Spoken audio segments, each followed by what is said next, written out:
Hello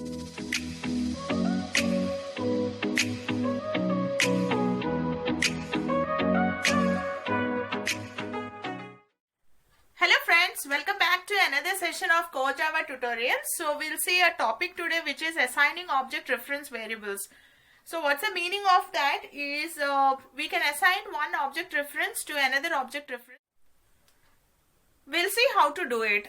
Now there is a class which is called as box, and inside box, for simplicity's sake, for understanding, I just gave one instance variable in it which is width and which is holding 25 in it.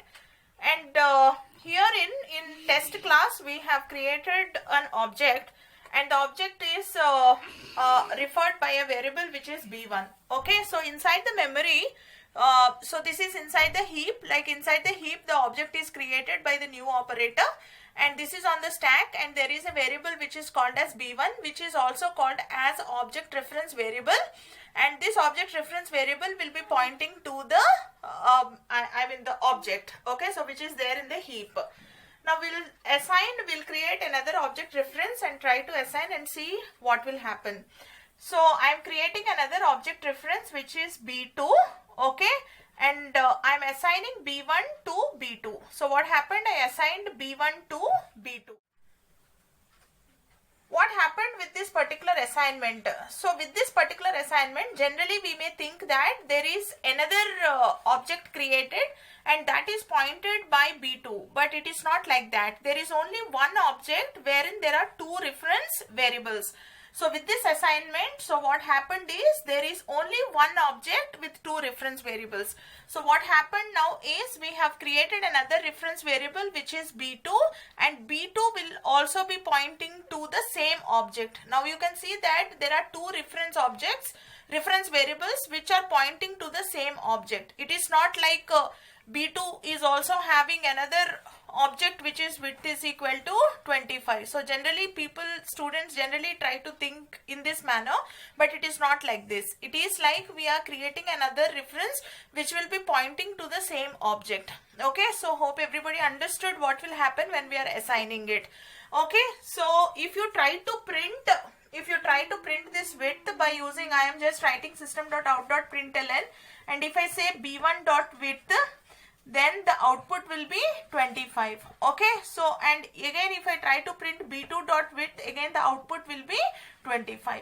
Okay, so any changes that I make to the particular width by using any of the object reference variables, it will have an effect. Okay, so for example, I'm saying b1.width is equal to, so I'm making it as 100. Okay, so now if I try to print, use the system.out.println and try to print b2.width, the answer will be 100 because both are pointing to the same object.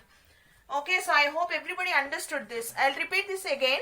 So if I'm making modifications to the, because both are pointing to the same object, if I'm making modifications to the object, it will be affecting both the reference variables. Okay, by using both the reference variables, you will be accessing the same object. Okay, so in case again if I say b2.width is equal to, so 77, and if I try to print system.out.println and I say b1.width, the answer will be 77. So there is only one object with two reference variables, and maybe after some time, okay, so after some coding, what I did is I said b1 is equal to null. Now what will happen is the object will not be lost. The object will not be lost, but only this link is gone. Okay, so b1 is not holding the object now. b1 is now holding null. So this link is gone, but b2 is still holding the object. b2 is still holding the object, but wherein b1 lost the link. Okay, so now if I'm trying to print the width by accessing b2, I'll still get the answer. Okay, so wherein I said 77, so I'll get the answer 77. But if I'm trying to access the width by using b1, what will happen is I'll get an exception. Okay, so this is a runtime exception because b1 is already made null, so I can't access the object through a reference variable which is having null in it. Okay, when I try to access it, I'll get a runtime error. So I'll get a runtime exception, okay, which is called as null pointer exception.